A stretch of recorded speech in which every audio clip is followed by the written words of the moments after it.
Gulbarga district sedum taluka Shri Siddharameshwar जयंती कोत्तल बसेश्वर से छोटी गिरनी तक रैली निकाली गई और सिद्धरामेश्वर मूर्ति को स्थापित किए छोटी गिरनी में। इस प्रोग्राम में medical education minister doctor Sharanprakash Patil, JDS MLA candidate Balraj Ashok Guttedar, Anil Kumar Patil, Shri Sadashiv Swami, Shri Shiv Shankaracharya Swami, कई लीडर्स, कई मुत्या और कई लोग नजर आए इस प्रोग्राम में। आइए देखते हैं पूरी report team Pathan, Sufiyan Khan, mister SK Ejaz Ahmed Sedam journalist के साथ।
ಸೇಡಂ ತಾಲೂಕಾ ಎಲ್ಲ ಜನಾಂಗದವರ ಒಂದು ತವರೂರು. ಎಲ್ಲಾ ಜಾತಿ ವರ್ಗದ ಜನಾಂಗದವರು ಕೂಡ ಚೆನ್ನಾಗಿರ್ಬೇಕನ್ನುವಂತ ಒಂದು ಸಾಂಸ್ಕೃತಿಕವಾದಂತ ತಾಲೂಕು ಯಾವ್ದಾದಿದ್ರೆ ಕಲಬುರಗಿಯಲ್ಲಿ ಸೇಡಂ ಅಂತ ನಾನು ಬಹಳ ಹೆಮ್ಮೆಯಿಂದ ಹೇಳ್ತೇನೆ. ಮತ್ತು ದೇವಸ್ಥಾನವನ್ನು ಕಟ್ಟಬೇಕಾದಂತ ಸಂದರ್ಭದಲ್ಲಿ ಅವರೆಲ್ಲ ಕಾಯಕ ಜೀವಿಗಳದಾರ, ದುಡಿದು ಬದುಕುವಂತವ್ರು. ರಾಮಯ್ಯ ಪೂಜಾರಿ ಅವರು, ಅವ್ರಿಗಿಂತ ಅವ್ರ ಹಿರಿಯರಾದಂತ ಭೀಮಯ್ಯನವರಿದ್ರು ಮತ್ತು ಶಾಬಾದ್ಕರ್ ಪರಿವಾರ ಇತ್ತು. ಹೀಗೆ ಸೇಡಂ ನಗರದಲ್ಲಿ ಬಹಳಷ್ಟು ಮಂದಿ ಹಿರಿಯರಿದ್ದಾರೆ. ಅವರೆಲ್ಲರೂ ಏನಪ್ಪಾ ಅಂದ್ರೆ ಕಾಯಕ ಜೀವಿಗಳು. ಕುಟುಂಬದಿಂದ ಅಗರ್ಭ ಶ್ರೀಮಂತರಂತ ಮೊದಲಿಗಿಂದ ಇಲ್ಲ. ಬಹಳ ಅಂದ್ರೆ ಅವ್ರು ತಮ್ಮ ರೊಟ್ಟಿಯನ್ನು ಬಸದು ಬೆವರು ಸುರಿಸಿದ ಮೇಲೆ ಎಷ್ಟು ಬರ್ತೈತೆ ಅಷ್ಟನ್ನ ಕೊಟ್ಟು ನೀವು ದೇವಸ್ಥಾನವನ್ನು ಕಟ್ಟುವಂತ ಶಕ್ತಿ ಇದ್ದವರು. ಆದ್ರೆ ನಾನೊಂದು ಹೇಳ್ಬೋದು, ನಿಮ್ಮಲ್ಲಿರುವಷ್ಟು ಶಕ್ತಿ ಬಹಳಷ್ಟು ಮಂದಿ ಬಳಿ ಇಲ್ಲ. ಯಾಕಂತಂದ್ರ ತಾಲೂಕಿನ ಆರಾಧ್ಯ ದೇವರನ್ನ ಎಳೆಯುವಂತ ಶಕ್ತಿ ಇರುವುದು ಕೇವಲ ಭೂವಿ ಸಮಾಜದವರಿಗೆ. ಹಾಗಾಗಿ ನೀವು ಯಾವುದೇ ಕಾರಣಕ್ಕೂ ಎದೆಗುಂದಬೇಡ್ರಿ. ಸಿಎ ಸೈಟ್ ಅಂತೂ ಅಲಾಟ್ ಆಗಿದೆ. ಬರುವ ದಿನಮಾನಗಳಲ್ಲಿ ಅದ್ರ ಗುದ್ರಿ ಪೂಜೆಯನ್ನ ಆದಷ್ಟು ಬೇಗ ನಾವು ಮಾಡೋಣ ಅನ್ನುವಂತ ಅತ್ಯಂತ ಭರವಸೆಯಿಂದ ನಾನು ಮಾತಾಡೋದಕ್ಕೆ ಪ್ರಯತ್ನ ಮಾಡ್ತೇನೆ. ಯಾಕಂದ್ರೆ ಮಾನ್ಯ ಶಾಸಕರು ಬಂದಿಲ್ಲ, ಕೊಡಬೇಕು ಅಂತ ನಾವು ಗಂಟು ಬೀಳ್ತಿದ್ದೀವಿ. ಇವತ್ತ ಅಂಬಿಗರ ಚೌಡಯ್ಯನವ್ರ ಸಮಾಜಕ್ಕಾಗಿದೆ, ಬಂಜಾರ ಸಮಾಜಕ್ಕಾಗಿದೆ. ಅದು ಆಗ್ಬೇಕಂದ್ರೆ ಎಲ್ಲರೂ ಆಗ್ಲೇಬೇಕನ್ನುವಂತ ಒತ್ತಾಸೆಯನ್ನ ಕೊಟ್ಟಾಗ ನಾವು ಕೂಡ ಒತ್ತಾಯವನ್ನು ಮಾಡಿದ್ದೇವೆ, ಕೊಟ್ಟಿದ್ದಾರೆ. ಬಸವೇಶ್ವರ ಪುತ್ಥಳಿ ಕೂಡ ಆಗಿದೆ. ಹಾಗೆ ಸಿದ್ದರಾಮ ಶಿವಯೋಗಿ ದೇವಸ್ಥಾನವಾಗಿದೆ. ಆದರೆ ಸಮಾಜಕ್ಕೆ ಬೇಕಾದಂತ ಒಂದು ಸುಸಜ್ಜಿತವಾದಂತಹ ಭವನದ ಬಹಳಷ್ಟು ಅವಶ್ಯಕತೆ ಇದೆ. ಬಾಗಲಕೋಟೆ ಜಿಲ್ಲೆಯಲ್ಲಿ ಪೀಠ ಇದೆ. ಅಪ್ಪಾಜಿಯವರು ಬಾಗಲಕೋಟದಲ್ಲಿ ಬಹಳ ಮಂದಿ ಅದರ ಅಂತ ಹೇಳಿದ್ರು ನನಗೆ. ಯಾಕಂದ್ರೆ ಅದು ನಾವು ಆಡಿ ಬೆಳೆದಂತ ಜಿಲ್ಲೆ ಇರೋದ್ರಿಂದ ನಮಗೆ ಬಹಳಷ್ಟು ಜನಾಂಗ ಅಲ್ಲಿ ಪರಿಚಯ ಇರೋದ್ರಿಂದ ನಾನು ಮಾತನಾಡುವಾಗ ಕೇಳಿದೆ, ಎಲ್ಲಿಂದ ಬಂದ ಪ್ರಯಾಣ ಅಂತಂದ್ರೆ ಅವರು ಬೇರೆ ಕಡೆಯಿಂದ ಬಂದಿದ್ದೇವೆ ಅಂತ ಹೇಳಿದ್ರು.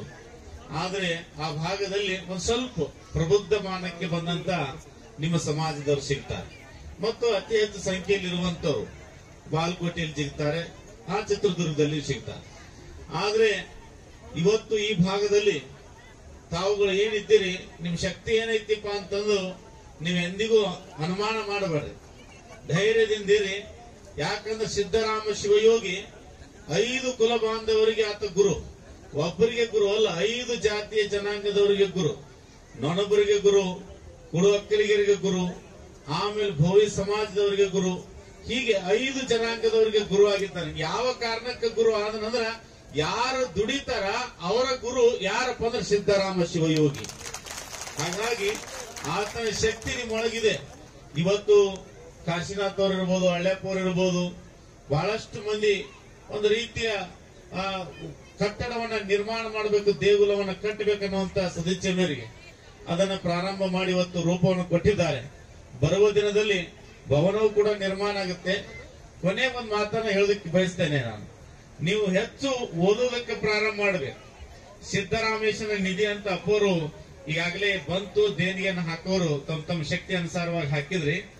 ಆದ್ರೆ ಇನ್ನ ಅವರ ಸದಿಚ್ಛೆ ಏನೈತಂದ್ರ ಎಲ್ಲಾ ಜಾತಿಯ ಜನಾಂಗದವರು ಕೂಡ ಅದರ ಸದ್ಬಳಕೆಯನ್ನ, ಅದರ ಲಾಭವನ್ನು ಪಡ್ಕೋಬೇಕನ್ನೋದು ಪೂಜ್ಯರ ಒಂದು ಸದಿಚ್ಛೆ ಇದೆ. ನಮ್ಮ ಭಾಗದ ನಮ್ಮ ಜನಾಂಗದ ಮಕ್ಕಳು ಹೆಚ್ಚು ಶಿಕ್ಷಣದಲ್ಲಿ ತೊಡಗಬೇಕು, ಅವರು ವಿದ್ಯಾವಂತರಾಗಬೇಕು, ದೊಡ್ಡ ದೊಡ್ಡ ಹುದ್ದೆಗಳಿಗೆ ಅವರು ಹೋಗ್ಬೇಕು ಅನ್ನೋದು ಅವರ ಅಭಿಲಾಷೆ. ಆ ಅಭಿಲಾಷೆ ಏನೈತಂದ್ರ ನಾವು ಏನು ಒಂದು ಹಂತವನ್ನು ಓದಿ ದುಡಿತಾ ಇದ್ದೀವಿ, ನಮ್ಮ ತಲೆ ಒಳಗ ಆಲೋಚನೆ ಇರಬೇಕು. ನಮಗೆ ಕುಲಕಸವಾಗಿ ಒಂದು ವಿದ್ಯೆ ಐತಿ, ಏನಪ್ಪಾ ಅಂದ್ರೆ ಇಂಜಿನಿಯರಿಂಗ್ ವಿದ್ಯೆ ನಮ್ಮ ಹತ್ರ ಐತಿ, ಇಂಜಿನಿಯರಿಂಗ್ ತಂತ್ರಜ್ಞಾನದ ವಿದ್ಯೆ ನಮ್ಮ ಹತ್ರ ಐತಿ. ಯಾವ ಕಲಿತು ಬಂದಂತ ಇಂಜಿನಿಯರಿಂಗು ಗೊತ್ತಾಗಲಾರ್ದಂತ ತಿಳುವಳಿಕೆ ಇರದಂತ ನಾಲೆಜು ನಮ್ಮ ಹತ್ರ. ಯಾಕಂದ್ರೆ ನಮ್ಗೆ ಗಾಡ್ ಗಿಫ್ಟ್, ದೇವರು ಕೊಟ್ಟಂತ ಒಂದು ಕೊಡುಗೆ. ಅಂತ ಕೊಡುಗೆ ನಮ್ಮ ಹತ್ರ ಇದ್ದಾಗ ನಾವು ನಮ್ಮ ಮಕ್ಕಳನ್ನ ಆದಷ್ಟು ಹೆಚ್ಚು ಅಭ್ಯಾಸದಲ್ಲಿ ತೊಡಗಿಸಿವಿ ಅಂದ್ರೆ ಶ್ರೇಷ್ಠವಾದಂತ ವ್ಯಕ್ತಿಗಳು ಈ ನಾಡಿಗೆ ಬರುವುದಕ್ಕೆ ಸಾಧ್ಯವಿದೆ. ಆ ನಿಟ್ಟಿನಲ್ಲಿ ಇವತ್ತು ಸಿದ್ದರಾಮೇಶ್ವರ ಹುಂಡಿಯನ್ನ ಮಾಡಿ, ನಿಧಿಯನ್ನ ಮಾಡಿ, ಮಕ್ಕಳ ಅಧ್ಯಯನಕ್ಕೆ, ಮಕ್ಕಳ ಅಭ್ಯಾಸಕ್ಕಾಗಿ ಬೇಕಾದಂತದ್ದೆಲ್ಲವನ್ನ ಪೂಜ್ಯರು ಮಾಡ್ತಾ ಇದ್ದಾರೆ. ಅಂದ್ರೆ ಹಸಿದವರಿಗೆ ಅನ್ನವನ್ನು ಕೊಡುವುದು, ಹಸಿದವರಿಗೆ ಜ್ಞಾನವನ್ನು ಕೊಡುವುದು, ನಿರಾಶ್ರಿತರಿಗೆ, ನಿರ್ಗತಿಕರಿಗೆ ನೆರಳನ್ನು ಕೊಡುವುದು ಇವತ್ತು ಪೀಠ ಮಾಡ್ತಾ ಇದೆಯಲ್ಲ, ಅದು ದೊಡ್ಡದಾದಂತ ಕೆಲಸ.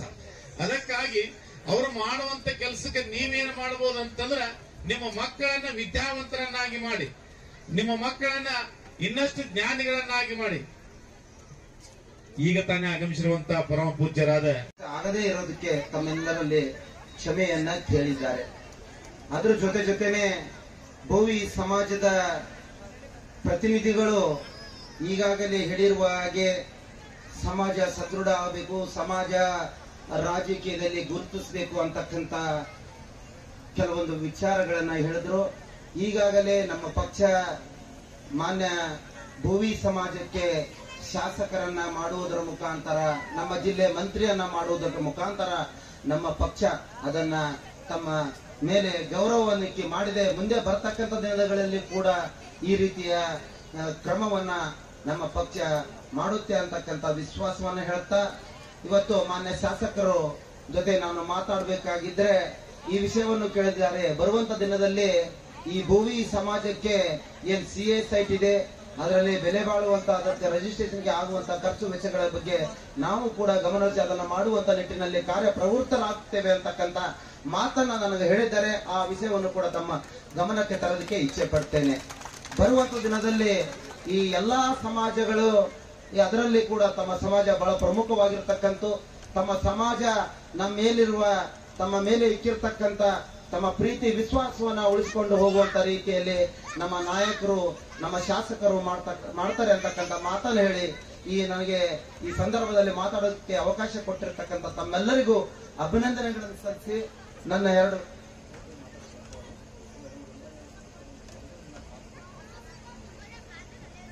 ಈಗಾಗಲೇ ನಮ್ಮ ಪಕ್ಷದ ಮುಖಂಡರಾಗಿರ್ತಕ್ಕಂಥ ನಮ್ಮ ಎಲ್ಲರೂ ಮಾತಾಡಿದ ಮೇಲೆ ಮಾನ್ಯ ಶಾಸಕರು ಇದಕ್ಕೆ ಕ್ರಮ ವಹಿಸ್ತೀನಿ ಅಂತೇಳಿ ಮಾತನ್ನ ಕೊಟ್ಟಿದ್ದಾರಂತೆ. ಅದಕ್ಕಾಗಿ ತಾವೆಲ್ಲರೂ, ನಾನು ಕೂಡ ತಮ್ಮೆಲ್ಲರ ವತಿಯಿಂದ ಮಾನ್ಯ ಶಾಸಕರಿಗೆ ಹೃದಯಪೂರ್ವಕವಾಗಿರ್ತಕ್ಕಂಥ ಅಭಿನಂದನೆಗಳನ್ನ ಸಲ್ಲಿಸ್ತೇನೆ ಅಂತಕ್ಕಂಥ ಮಾತನ್ನ ಹೇಳಿ, ಅವರು ತಮ್ಮ ಮೇಲೆ ಇಟ್ಟಿರ್ತಕ್ಕಂಥ ವಿಶ್ವಾಸವನ್ನ ಯಾವತ್ತು ನೀವು ಕೂಡ ಅವ್ರ ಮೇಲೆ ವಿಶ್ವಾಸವನ್ನ ಇಟ್ಟಿದ್ದೀರಿ. ಬರ್ತಕ್ಕಂಥ ದಿನದಲ್ಲಿ ಕೂಡ ಮತ್ತೆ ನಿಮ್ಮ ಸಮಾಜಕ್ಕೆ ಯಾವ ರೀತಿಯ ಕಾರ್ಯಗಳನ್ನು ಮಾಡಬೇಕಾದ್ರೂ ಶ್ರಮವಾಗಿ ಮಾಡ್ತಾರೆ ಅಂತಕ್ಕಂಥ ವಿಶ್ವಾಸವನ್ನ ಇಕ್ಕಿ ಅವರಿಗೆ ತಮ್ಮ ಸಮಾಜದ ಪರವಾಗಿ ನನ್ನ ಪರವಾಗಿ ಮತ್ತೊಮ್ಮೆ ಅಭಿನಂದನೆಗಳು ಸಲ್ಲಿಸಿ ನನ್ನ 2 ಮಾತುಗಳನ್ನೇ ಮುಗಿಸ್ತೇನೆ. ಜೈ ಹಿಂದ್, ಜೈ ಸಿದ್ದರಾಮೇಶ್ವರ ಮಹಾರಾಜ್ ಕಿ ಜೈ.